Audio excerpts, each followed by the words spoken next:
ಮಂಡ್ಯ ನಗರದ ಬಂದಿಗೌಡ ಬಡಾವಣೆಯಲ್ಲಿ ನೂತನವಾಗಿ ನಿರ್ಮಾಣಗೊಂಡಿರುವ ಶ್ರೀ ಕಾಲಭೈರವೇಶ್ವರ ಸ್ವಾಮಿ, ಶ್ರೀ ವೆಂಕಟೇಶ್ವರ, ಶ್ರೀರಾಮ ಪರಿವಾರ ಹಾಗೂ ಸಪರಿವಾರ ದೇವತೆಗಳ ದೇವಾಲಯ ಮತ್ತು ರಾಜಗೋಪುರ ಕಲಶ ಪ್ರತಿಷ್ಠಾಪನಾ ಮಹಾಕುಂಭಾಭಿಷೇಕ ಮಹೋತ್ಸವವು ಅತ್ಯಂತ ವೈಭವದಿಂದ ಜರುಗುತ್ತಿದೆ.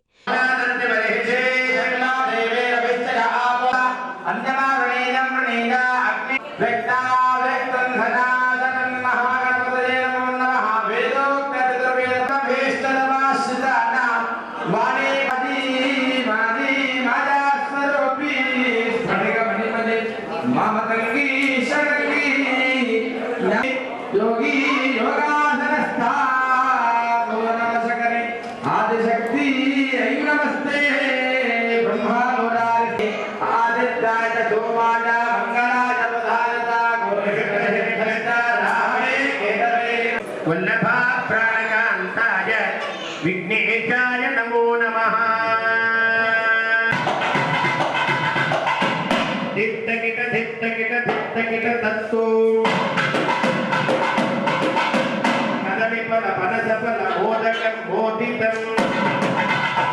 ಶ್ರೀ ಆದಿಚುಂಚನಗಿರಿ ಮಹಾಸಂಸ್ಥಾನ ಮಠದ ಪೀಠಾಧ್ಯಕ್ಷರಾದ ಜಗದ್ಗುರು ಶ್ರೀ ಶ್ರೀ ಶ್ರೀ ಡಾ ನಿರ್ಮಲಾನಂದನಾಥ ಮಹಾಸ್ವಾಮೀಜಿ ಹಾಗೂ ಶ್ರೀ ಪುರುಷೋತ್ತಮಾನಂದನಾಥ ಸ್ವಾಮೀಜಿಯವರ ನೇತೃತ್ವದಲ್ಲಿ ಬುಧವಾರ ವಿವಿಧ ಹೋಮ ಹವನಗುರು ನಡೆದವು.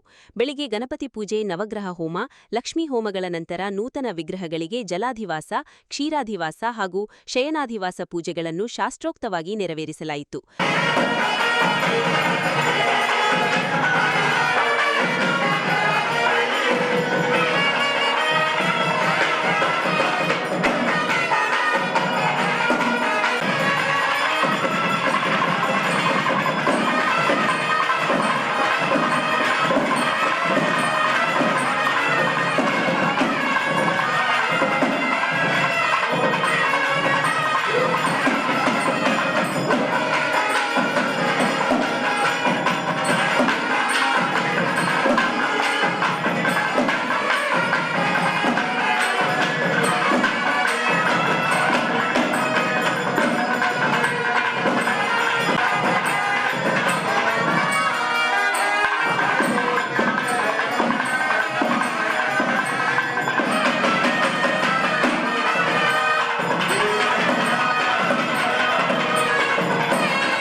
ರಾತ್ರಿ ನೂತನ ದೇವತೆಗಳಿಗೆ ನವರತ್ನ ಯಂತ್ರನ್ಯಾಸ ಪೂರ್ವಕ ಅಷ್ಟಬಂಧನ ಸಮರ್ಪಣೆ ಮಾಡಲಾಯಿತು.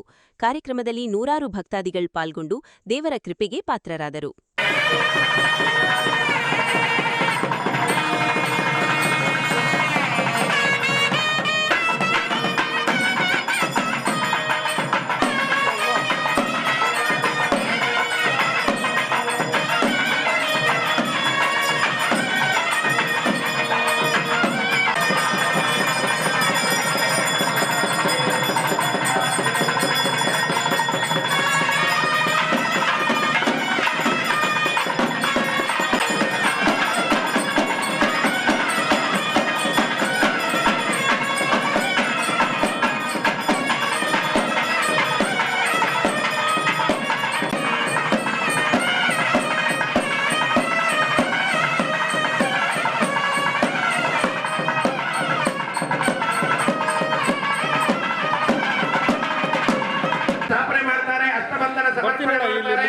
ಆ ಕಾಲದಲ್ಲಿ ಯಾರಾದ್ರೂ ಸ್ವಾಮಿಯ ಕೆಳಗಡೆ ವಿಗ್ರಹಗಳ ಕೆಳಗಡೆ ಚಿನ್ನ ಬೆಳ್ಳಿ ಬಂಗಾರ ನವರತ್ನಗಳು ಯಾರಾದ್ರೂ ಸಮರ್ಪಣೆ ಮಾಡೋರಿದ್ರೆ ಅದನ್ನೆಲ್ಲ ಸಾಯಂಕಾಲ ಬರ್ತಾ ತಂದು ಸ್ವಾಮಿಯ ನವರತ್ನಾದಿಗಳು ಪಂಚಲೋಹಾದಿಗಳು ಹಾಗೂ ಬಂಗಾರ ಬೆಳ್ಳಿ ಇತ್ಯಾದಿಗಳೆಲ್ಲ ಸ್ವಾಮಿಯ ಪಾದದ ಕೆಳಗಡೆ ಸಮರ್ಪಣೆ ಮಾಡೋರು ಮಾಡಬಹುದು.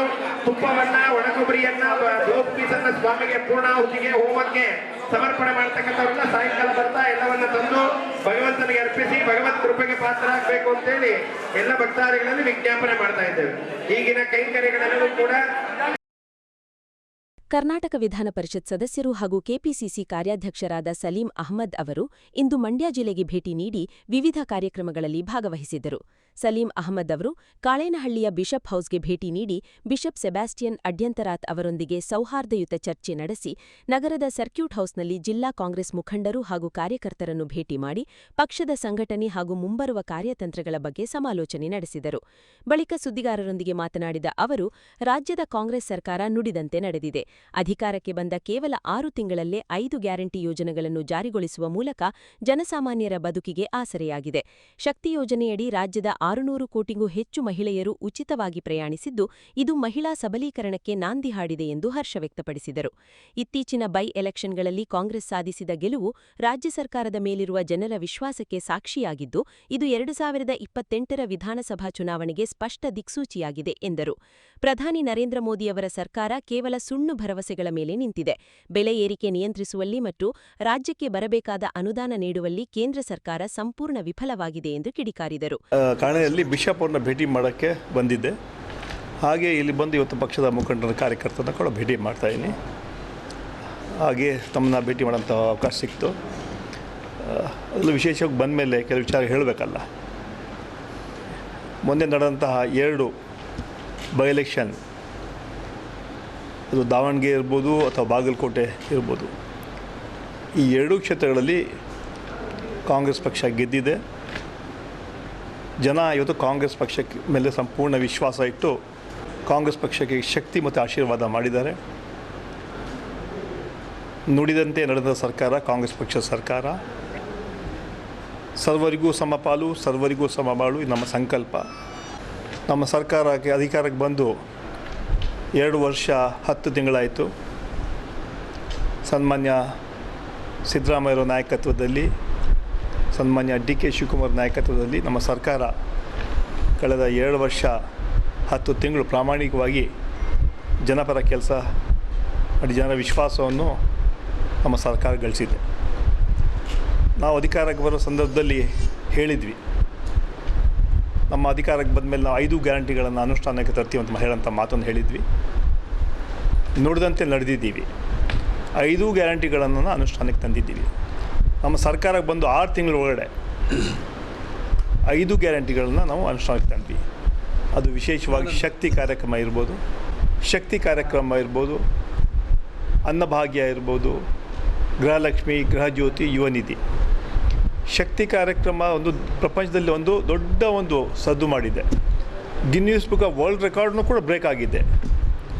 ಇಲ್ಲಿವರೆಗೂ ಸುಮಾರು 600 ಕೋಟಿಗಿಂತ ಜಾಸ್ತಿ ಮಹಿಳೆಯರು ಫ್ರೀಯಾಗಿ ಬಸ್ಸಲ್ಲಿ ಪ್ರವಾಸ ಮಾಡಿದ್ದಾರೆ. ಇದು ಮಹಿಳಾ ಸಬಲೀಕರಣ. ಇದೇ ನಮ್ಮ ಸರ್ಕಾರದ ಸಂದೇಶ. ಇದು ಮಹಿಳೆಯರಿಗೆ ದೊಡ್ಡ ಶಕ್ತಿಯಾಗಿ ನಮ್ಮ ಶಕ್ತಿ ಕಾರ್ಯಕ್ರಮವನ್ನು ನಾವು ಅನುಷ್ಠಾನ ತಂದಿದ್ದೀವಿ. ಅದೇ ರೀತಿ ಅನ್ನಭಾಗ್ಯ ಇರ್ಬೋದು, ಗೃಹಲಕ್ಷ್ಮಿ ಇರ್ಬೋದು, ಗೃಹಜ್ಯೋತಿ ಇರ್ಬೋದು, ಯುವ ನಿಧಿ. ಇದ್ರ ಮೂಲಕ ಸಮಾಜದ ಎಲ್ಲ ವರ್ಗದ ಜನರ ಹಿತವನ್ನು ಕಾಪಾಡೋದು ನಮ್ಮ ಕಾಂಗ್ರೆಸ್ ಪಕ್ಷದ ಸರ್ಕಾರದ ಸಾಧನೆ. ನಾವು ಅಧಿಕಾರಕ್ಕೆ ಬಂದ್ವಿ, ಗೆದ್ದಿದ್ದೀವಿ ಅಂತ ಬೀಗಲಿಲ್ಲ. ನಮ್ರತೆಯಿಂದ ಪ್ರಾಮಾಣಿಕವಾಗಿ ಜನಸೇವೆ ನಾವು ಮಾಡ್ತಾ ಇದ್ದೀವಿ. ಈ ಚುನಾವಣೆಯಲ್ಲಿ ಈ 2 ಬೈ ಎಲೆಕ್ಷನ್ಸಲ್ಲಿ ನಮ್ಮ ಗ್ಯಾರಂಟಿಗಳು, ನಮ್ಮ ಸರ್ಕಾರ ಸಾಧನೆ ಗೆಲುವಿಗೆ ಶ್ರೀರಕ್ಷೆ ಆಗಿತ್ತು. ನಮಗೆ ವಿಶ್ವಾಸ ಇತ್ತು ನಾವು ಗೆಲ್ತೀವಿ ಅಂತ. ಚುನಾವಣೆ ಮುಂಚೆ ಕೂಡ ನಾವು ನಮ್ಮ ಹೇಳಿಕೆ ಕೊಟ್ಟಿದ್ವಿ ನಾವು ಗೆಲ್ತೀವಿ ಅಂತ.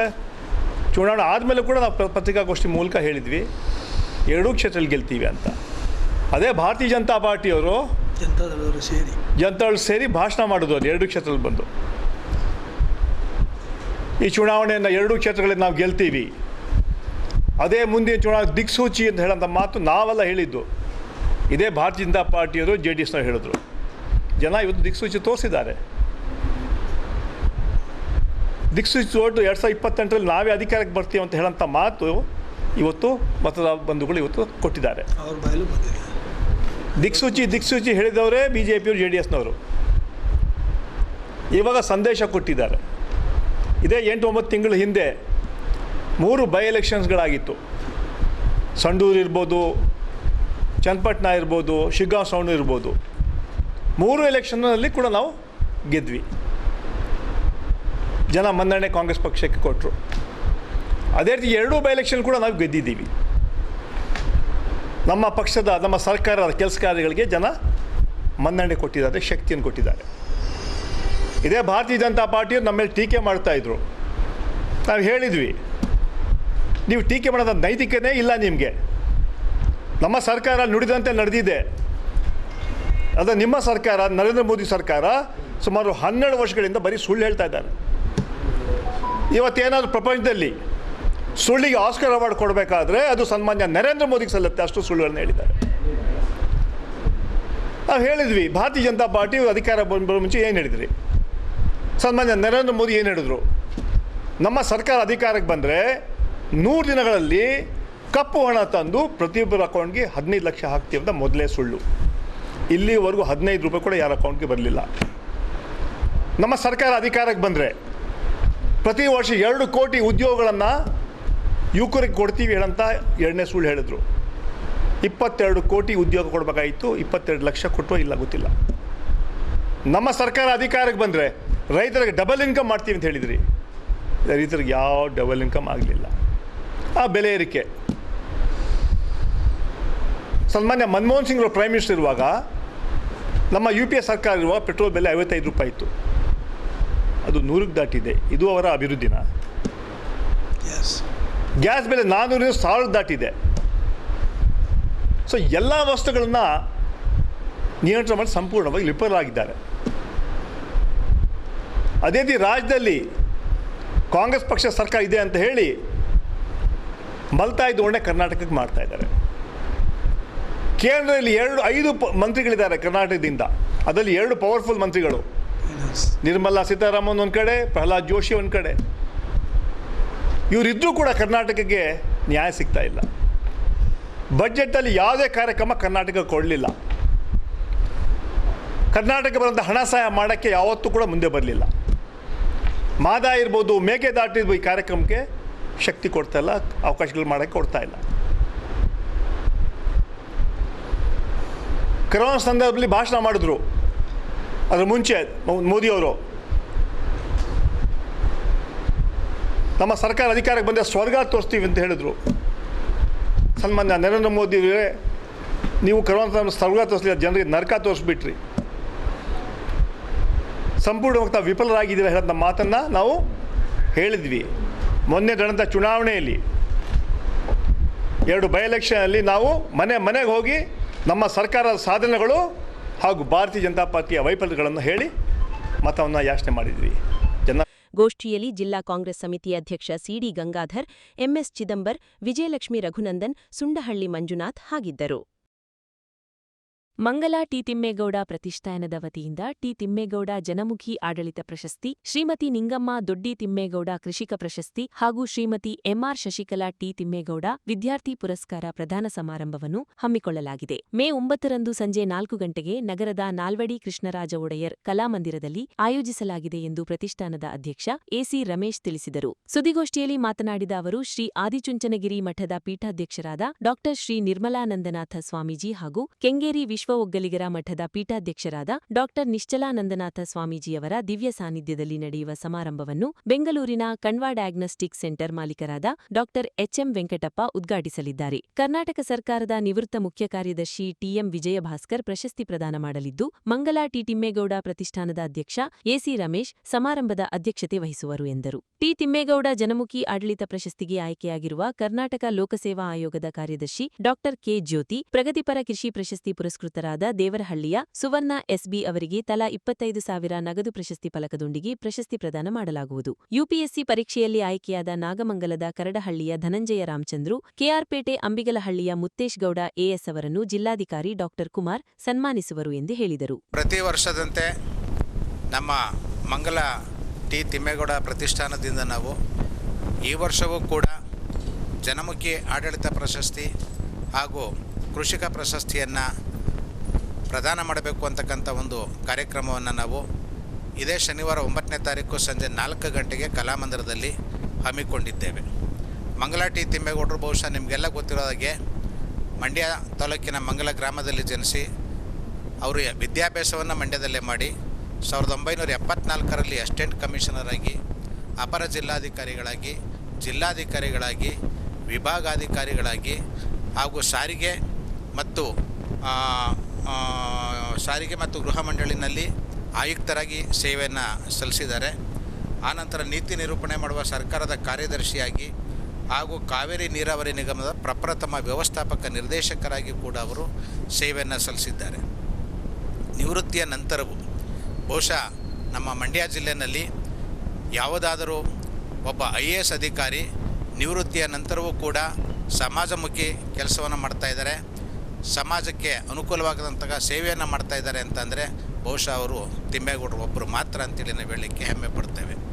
ನಿವೃತ್ತಿಯ ನಂತರವೂ ಕೂಡ ಅವರು ಕರ್ನಾಟಕ ಜಾನಪದ ಪರಿಷತ್ತಿನ ಅಧ್ಯಕ್ಷರಾಗಿ ಹಲವಾರು ವರ್ಷಗಳ ಕಾಲ ಸೇವೆಯನ್ನು ಸಲ್ಲಿಸಿದ್ದಾರೆ. ಹಾಗೆ ಪ್ರಸ್ತುತ ನಮ್ಮ ಕೃಷಿ ಫೌಂಡೇಶನ್ನು ರಾಜ್ಯ ಸರ್ಕಾರದ ರಾಜ್ಯ ಮಟ್ಟದ ಕೃಷಿ ಫೌಂಡೇಶನಲ್ಲಿ ಕಾರ್ಯದರ್ಶಿಯಾಗಿ ಸೇವೆ ಸಲ್ಲಿಸ್ತಾ ಇದ್ದಾರೆ.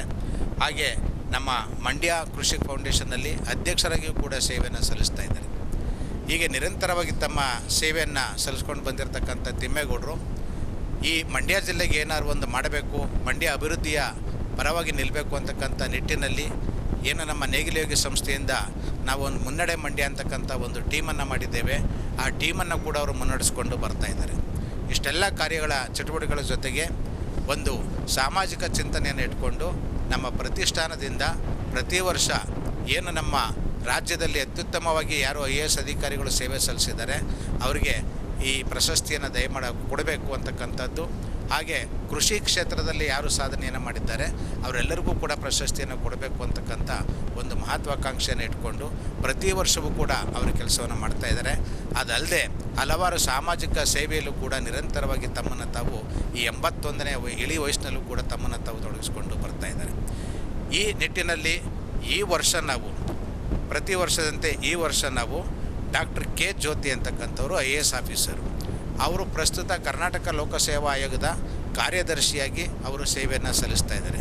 ಹಿಂದೆ ಅವರು ಕೂಡ KS ಆಫೀಸರ್ ಆಗಿ ಹಲವಾರು ವಿಭಾಗಗಳಲ್ಲಿ ಕೆಲಸವನ್ನು ಮಾಡಿಕೊಂಡು ಜಿಲ್ಲಾ ಪಂಚಾಯತ್ CEO ಆಗಿ ಅವರು ಸೇವೆಯನ್ನು ಮಾಡಿಕೊಂಡು ಪ್ರಸ್ತುತ ಕರ್ನಾಟಕ ಲೋಕಸೇವಾ ಆಯೋಗದಲ್ಲಿ ಕಾರ್ಯದರ್ಶಿಯಾಗಿ ಸೇವೆಯನ್ನು ಸಲ್ಲಿಸ್ತಾ ಇದ್ದಾರೆ.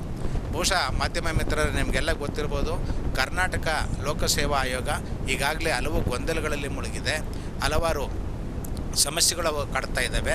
ಈ ವಾದ ವಿವಾದಗಳ ನಡುವೆ ಅವುಗಳೆಲ್ಲವನ್ನು ಸಮರ್ಥವಾಗಿ ಎದುರಿಸ್ತಕ್ಕಂಥ ಒಬ್ಬ ಮಹಿಳೆಯಾಗಿ, ಅಧಿಕಾರಿಯಾಗಿ ಅದೆಲ್ಲವನ್ನು ಕೂಡ ದಿಟ್ಟವಾಗಿ ಎದುರಿಸಿ ಇವತ್ತು ಅವರ ಸೇವೆಯನ್ನು ಸಲ್ಲಿಸ್ತಾ ಇದ್ದಾರೆ. ಆ ಸೇವೆಯನ್ನು ಮನಗಂಡು ನಾವು ಈ ವರ್ಷದ ಈ ಜನಮುಖಿ ಆಡಳಿತ ಪ್ರಶಸ್ತಿಯನ್ನು ನಾವು ದಯಪಾಲಿಸ್ತಾ ಇದ್ದೇವೆ. ಅದೇ ರೀತಿ ಇನ್ನೊಂದು ವಿಶೇಷ ಅಂತಂದರೆ ಈ ವರ್ಷ ರೈತ ಮಹಿಳೆಗೆ ಕೊಡ್ತಾ ಇದ್ದೇವೆ. ಈ ವರ್ಷದಲ್ಲಿ ನಾವು 2 ಮಹಿಳೆಯರಿಗೆ ನಾವು ಈ ಪ್ರಶಸ್ತಿಯನ್ನು ಪ್ರದಾನ ಮಾಡ್ತಾ ಇದ್ದೇವೆ. ಒಬ್ಬ ರೈತ ಮಹಿಳೆ ಅವರು ಶ್ರೀಮತಿ ಸುವರ್ಣ ಅಂತೇಳಿ ದೇವರಹಳ್ಳಿ KM ದೊಡ್ಡಿ ಪಕ್ಕ. ಅವರು ಅವರ ಮನೆ ಸುತ್ತ 2.5 ಎಕರೆ ಜಮೀನನ್ನು ಮಾಡ್ಕೊಂಡಿದ್ದಾರೆ. ಅವರ ಪತಿಗೆ ಗೋಷ್ಠಿಯಲ್ಲಿ ಟ್ರಸ್ಟ್ನ ಕಾರ್ಯದರ್ಶಿ ಕೀಲಾರ ಕೃಷ್ಣೇಗೌಡ, ಜಂಟಿ ಕಾರ್ಯದರ್ಶಿ HR ಕನ್ನಿಕಾ, ಖಜಾಂಚಿ ಶಂಕರೇಗೌಡ, ಟ್ರಸ್ಟಿ DS ದೇವರಾಜು ಇದ್ದರು. ನಂಜಮ್ಮ ಮೋಟೇಗೌಡ ಚಾರಿಟಬಲ್ ಮತ್ತು ಎಜುಕೇಷನಲ್ ಟ್ರಸ್ಟ್ ಕೊಪ್ಪ ವತಿಯಿಂದ ಬಸವ ಜಯಂತಿ ಹಾಗೂ ಬಸವಶ್ರೀ ಪ್ರಶಸ್ತಿ ಪ್ರದಾನ ಸಮಾರಂಭವು ನಗರದಲ್ಲಿರುವ ವೀರಶೈವ ವಿದ್ಯಾರ್ಥಿ ನಿಲಯ ಆವರಣದಲ್ಲಿ ಯಶಸ್ವಿಯಾಗಿ ನಡೆಯಿತು. ವೇದಿಕೆಯಲ್ಲಿದ್ದ ಎಲ್ಲ ಗಣ್ಯರು ದೀಪ ಬೆಳಗುವುದರ ಮೂಲಕ ಉದ್ಘಾಟಿಸಿದರು. ನಂತರ ಜಗಜ್ಯೋತಿ ಬಸವಣ್ಣ ಅವರ ಭಾವಚಿತ್ರಕ್ಕೆ ಪುಷ್ಪನಮನ ಸಮರ್ಪಿಸಿದರು.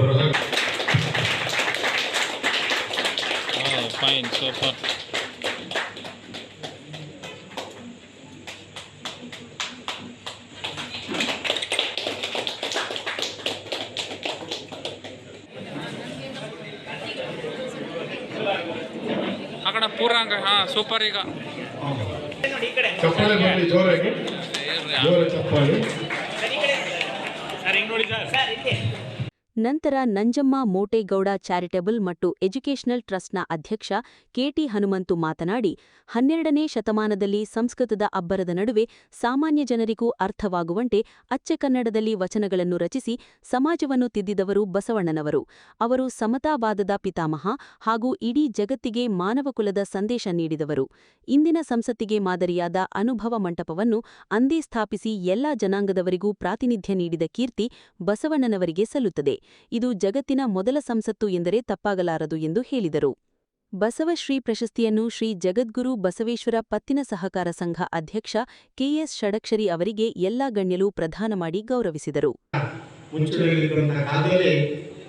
ಸರಳ ಕನ್ನಡದಲ್ಲಿ, ಅಚ್ಚ ಕನ್ನಡದಲ್ಲಿ ಸಾಮಾನ್ಯ ಜನರಿಗೂ ಕೂಡ ಅರ್ಥವಾಗುವಂತಹ ಭಾಷೆ, ಕನ್ನಡ ಭಾಷೆಯಲ್ಲಿ ವಚನಗಳನ್ನು ರಚನೆ ಮಾಡಿ ವಚನಗಳ ಮೂಲಕ ಕೂಡ ಇಡೀ ಈ ಸಮಾಜವನ್ನು ತಿದ್ದಬಹುದು ಅನ್ನೋದನ್ನ ಇಡೀ ಜಗತ್ತಿಗೆ ತೋರಿಸಿಕೊಡುವಂಥವರು ನಮ್ಮ ಬಸವಣ್ಣನವರು. ಅವರು ಸಮತಾವಾದದ ಪಿತಾಮಹ ಅಂತ ಹೇಳಿದ್ರು ತಪ್ಪಾಗಲಾರದು. ಇಡೀ ಜಗತ್ತಿಗೆ ಮಾನವ ಕುಲಕ್ಕೆ ಒಂದು ಒಳ್ಳೆಯ ಸಂದೇಶವನ್ನು ನೀಡುವಂಥವರು ನಮ್ಮ ಬಸವಣ್ಣನವರು. ಒಂದು ಸಮಾಜ ನಿರ್ಮಾಣ ಮಾಡಬೇಕು ಅಂತ ಹೇಳಿ ಬಹಳಷ್ಟು ಶ್ರಮ ಪಟ್ಟವರು. ನೋಡಿ, ಏನು ನಮ್ಮ ಪಾರ್ಲಿಮೆಂಟ್ ಇದೆ, ಮೊದಲೇ 12ನೇ ಶತಮಾನದಲ್ಲೇ ಅನುಭವ ಮಂಟಪ ಅಂತ ಹೇಳಿ ಇವತ್ತು ನಮ್ಮ ಸಂಸ್ಕೃತಿಗೆ ಸಮಾನ.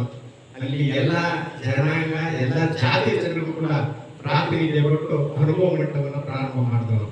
ಈಗ ಅದನ್ನೇ ನಾವು ಮೊದಲನೇ ಸಂಸತ್ತು ಅಂತ ಹೇಳಿ ಕರಿತೀವಿ. ಇಡೀ ಜಗತ್ತಿಗೆ ಮೊದಲನೇ ಸಂಸತ್ತನ್ನು ಯಾರಾದ್ರೂ ಪ್ರಾರಂಭ ಮಾಡಿದ್ದಾರೆ ಅಂದ್ರೆ ಅದು ಬಸವಣ್ಣ. ಹಾಗಾಗಿ ನಾವು ಬಸವಣ್ಣವ್ರನ್ನ ನೋಡಿ 12ನೇ ಶತಮಾನದಲ್ಲಿ ಬಂದಂತ ಬಸವಣ್ಣವರು 21ನೇ ಶತಮಾನ ಆದ್ರೂ ಕೂಡ ಶಾಶ್ವತವಾಗಿದ್ದಾರೆ ಅಂದ್ರೆ ಅವರ ವಚನಗಳ ಮೂಲಕ ಶಾಶ್ವತವಾಗಿದ್ದಾರೆ. ಹಾಗಾಗಿ ಬಸವಣ್ಣನವರು ಎಲ್ಲ ಅವರ ವಚನಗಳು ಬಸವಣ್ಣನವರು ಎಲ್ಲಾ ಕಾಲಕ್ಕೂ ಕೂಡ ಪ್ರಸ್ತುತ ಅಂತಕ್ಕಂಥದ್ದನ್ನ ನಾವೆಲ್ಲರೂ ಕೂಡ ಮನಗಾಣಬೇಕು. ನಾವೆಲ್ಲರೂ ಕೂಡ ಪ್ರತಿನಿತ್ಯ ಒಂದೊಂದು ಬಸವಣ್ಣನವರ ವಚನಗಳನ್ನು ಓದಿ ಅರ್ಥ ಮಾಡಿಕೊಂಡು ಅವರನ್ನ ಅರ್ಥೈಸಿಕೊಂಡು ಬಂದರೆ ನಿಜಕ್ಕೂ ಕೂಡ ನಮ್ಮ ಎಲ್ಲರ ಬದುಕು ಕೂಡ ಸುಂದರ ಬದುಕಾಗುತ್ತೆ ಅಂತಕ್ಕಂಥ ಮಾತನ್ನ ಹೇಳ್ತಾ, ಇವತ್ತು ನಮ್ಮ ನಂಜಮ್ಮ ಮೋಟೇಗೌಡ ಚಾರಿಟಬಲ್ ಟ್ರಸ್ಟ್ ಈಗಾಗಲೇ ನಮ್ಮ ಚಂದ್ರಶೇಖರ್ ಹೇಳಿದಾಗೆ ಪ್ರತಿ ವರ್ಷ 12 ಪ್ರಶಸ್ತಿಗಳನ್ನು ನಾವು ನೀಡ್ತಾ ಇದ್ದೇವೆ. ಎಲ್ಲ ಪ್ರಶಸ್ತಿಗಳು ಕೂಡ ನಮಗೆಲ್ಲ ಗೊತ್ತಿದೆ. ನಮ್ಮ ನಾಲ್ವಡಿ ಕೃಷ್ಣರಾಜ ಒಡೆಯರ್ ಪ್ರಶಸ್ತಿ, ಮತ್ತೆ ಶಂಕರೇಗೌಡ ಹೆಸರಿನಲ್ಲಿ ಕೊಡ್ತಕ್ಕಂಥ ಪ್ರಶಸ್ತಿ, ನಮ್ಮ ಬಸವಣ್ಣನವರ ಹೆಸರಿನಲ್ಲಿ ಕೊಡ್ತಕ್ಕಂಥ ಪ್ರಶಸ್ತಿ, ಮತ್ತೆ ಕುವೆಂಪುರ ಹೆಸರಿನಲ್ಲಿ ಒಂದು ವಿಶ್ವಮಾನ ಪ್ರಶಸ್ತಿ ಅಂತ ಹೇಳ್ಕೊಡ್ತೀವಿ. ಆಮೇಲೆ ವಿವೇಕಾನಂದರ ಹೆಸರಲ್ಲಿ ಒಂದು ವಿವೇಕಾನಂದ ಸದ್ಭಾವನ ಪ್ರಶಸ್ತಿ ಅಂತ ಹೇಳ್ಕೊಡ್ತೀವಿ. ನಮ್ಗೆಲ್ಲರಿಗೂ ಗೊತ್ತಿದೆ ತೋಟಗಾರಿಕಾ ಪಿತಾಮಹ ಅಂತೇಳಿ ಡಾಕ್ಟರ್ ಎಂ.ಎಚ್. ಪರಿಗೌಡರು, ಅವರ ಹೆಸರಲ್ಲೂ ಕೂಡ ನಾವು ಒಂದು ತೋಟಗಾರಿಕಾ ಪ್ರಶಸ್ತಿಯನ್ನು ಪ್ರದಾನ ಮಾಡ್ತೀವಿ. ಈಗ ಹಲವಾರು ಪ್ರಶಸ್ತಿಗಳನ್ನು ನಾವು ನಿರಂತರ ಕೊಡ್ಕೊಂಡು ಬರ್ತಾ ಇದ್ದೀವಿ. ಅದ್ರಲ್ಲಿ ಬಹಳ ಮುಖ್ಯವಾದದ್ದು ನಮ್ಮ ಬಸವಶ್ರೀ ಪ್ರಶಸ್ತಿ ಪ್ರದಾನ. ಅದರಲ್ಲಿ ಈ ವರ್ಷ ನಾವು ನಮ್ಮ ಸದಾಶಿವರಿಗೆ ಕೊಡಬೇಕು ಅಂತ ಹೇಳಿ ತೀರ್ಮಾನ ಮಾಡಿ, ಯಾಕೆಂತಂದ್ರೆ ನಮ್ಮ ಸದಾಶಿವರು ಒಂದು ರೀತಿ ಎಲೆಬೇಕಾಗಿದ್ದಂಗೆ ಅವರು ಹೆಚ್ಚು ಪಾಪ ಅವರು ಇಷ್ಟು ಕೆಲಸ ಮಾಡ್ತಾರೆ ಅಂತಂದ್ರೆ ನಮಗೆ ಹತ್ತಿರದಿಂದ ಬಲ್ಲವ್ರು ಮಾತ್ರ ಗೊತ್ತು. ಹಾಗಾಗಿ ಈ ವರ್ಷ ನಾವು ಸದಾಶಿವರವ್ರನ್ನೇ ಗುರುತಿಸ್ಬೇಕು, ಅವ್ರಿಗೆ ಪ್ರಶಸ್ತಿ ಕೊಡಬೇಕು ಅಂತೇಳಿ ಅವರು ಕೇಳಿದಾಗ ಹೊಸ ಸಂಕೋಚ ಪಟ್ಕೊಂಡು ನಮಗೆಲ್ಲ ಕಡೆ ಸರಿ ಯಾರು ಹಿರಿಯರು ಮಾಡಿದ್ದೆ. ನಮ್ಮ ಸದಾಶಿವರಿಗೆ ಯಾರಿದೆ ಅಂತ ಅವರು ಈಗಾಗಲೇ ಅವ್ರಿಗೆ 68 ವರ್ಷ ಅಲ್ವಾ ಸರ್, 69 ವರ್ಷ ಆಗಿದೆ ನೋಡಿ. ಈಗ ಸದಾಶಿವರು ಏನು ಅಂತಂದ್ರೆ ಅವರು ನಮ್ಮ ಚಂದ್ರಶೇಖರ್ ಹೇಳಿದಂಗೆ ಅವ್ರ ಕುಟುಂಬವೆಲ್ಲ ರಾಜಕೀಯದಲ್ಲೇ ಬಂದು ಅವ್ರ ಅಜ್ಜಿ ತಾಲೂಕು ಆಗಿದ್ರಂತೆ.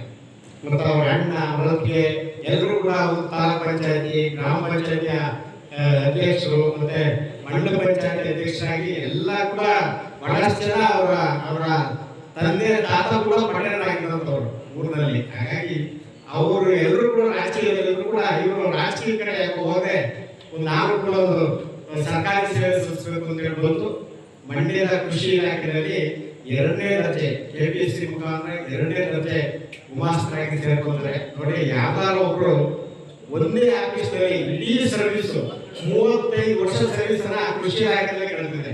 ಒಂದೇ ಕಚೇರಿ ಅವ್ರು ಕ್ಲರ್ಕ್ ಸೇರಿದ್ರೆ ಸೂಪರಿಂಟೆಂಡೆಂಟ್ ನಿವೃತ್ತಿ ಆಗ್ತಾರೆ. ನಾನು ಕಂಡಾಗೆ ಯಾರು ಒಂದೇ ಆಫೀಸ್ನಲ್ಲಿ 35 ವರ್ಷ ಅದು ಸರ್ಕಾರಿ ಸೇವೆಯನ್ನ ಯಾರು ಕೂಡ ಮಾಡಿಲ್ಲ. ಅದು ನಿಜವಾಗ್ಲೂ ಕೂಡ ಒಂದು ಹೆಗ್ಗಳಿಕೆ ನಮ್ಮ ಸದಸ್ಯರು ಎಲ್ಲರೂ ಕೂಡ ಮೆಚ್ಚಲೇಬೇಕು. ಆಮೇಲೆ ನಿವೃತ್ತಿ ಆದ್ರೂ ಕೂಡ ಅವರು ನಿರಂತರವಾಗಿ ಸಮಾಜಮುಖಿಗಳಾಗಿರ್ತಕ್ಕಂಥದ್ದು ಕೂಡ ನಾನು ಕಾಣ್ತಾ ಇದ್ದೇನೆ. ಒಂದಲ್ಲ ಒಂದು ಸಂಘಟನೆ ಮಾಡಿಕೊಂಡು ನೂರಾರು ಜನರಿಗೆ ಒಂದು ಅನುಕೂಲವನ್ನು ಮಾಡತಕ್ಕಂಥ ಕೆಲಸ ಮಾಡ್ತಾ ಇದ್ದಾರೆ. ಮತ್ತೆ ಸೂರಿಲ್ಲದವರಿಗೆ ಸೂರು ಕೊಡ್ತಕ್ಕಂಥ ಸೈಟ್ ಕೊಡ್ತಕ್ಕಂಥ ಕೆಲಸವನ್ನು ಕೂಡ ಬಹಳ ಕಡಿಮೆ ಬೆಲೆಗೆ ಆ ಕೆಲಸವನ್ನು ಕೂಡ ಮಾಡ್ತಾ ಇದ್ದಾರೆ. ಇನ್ನು ಹಲವಾರು ಸಮಾಜಮುಖಿ ಕೆಲಸಗಳನ್ನು ಮಾಡ್ತಾ ಇದ್ದಾರೆ. ಹಾಗಾಗಿ ಈ ವರ್ಷ ನಾವು ಸಂರಕ್ಷಣೆಗಳನ್ನು ಗುರುತಿಸಿ ಅವರಿಗೆ ನಮ್ಮ ಕೃಷ್ಣಜಿನ ಪ್ರಶಸ್ತಿಯನ್ನು ನಾವು ಈ ವರ್ಷ ಕೊಡ ಮಾಡ್ತಾ ಇದ್ದೇವೆ. ಮತ್ತೆ ನಾವು ಟ್ರಸ್ಟ್ ಕಾರ್ಯಕ್ರಮದ ಅಧ್ಯಕ್ಷತೆಯನ್ನು ಭಾರತೀಯ ರೆಡ್ ಕ್ರಾಸ್ ಸಂಸ್ಥೆ ಸಭಾಧ್ಯಕ್ಷೆ ಡಾಕ್ಟರ್ ಮೀರಾ ಶಿವಲಿಂಗಯ್ಯ, ಶಿಕ್ಷಣ ಇಲಾಖೆಯ ರಾಜೇಗೌಡ, ಸಾಹಿತಿ ಭವಾನಿ ಲೋಕೇಶ್ ಇತರರು ಇದ್ದರು. ಇದೇ ಸಂದರ್ಭದಲ್ಲಿ ಪ್ರತಿಭಾಂಜಲಿ ಡೇವಿಡ್ ಮತ್ತು ತಂಡದವರಿಂದ ವಚನ ಗಾಯನ ನಡೆಯಿತು.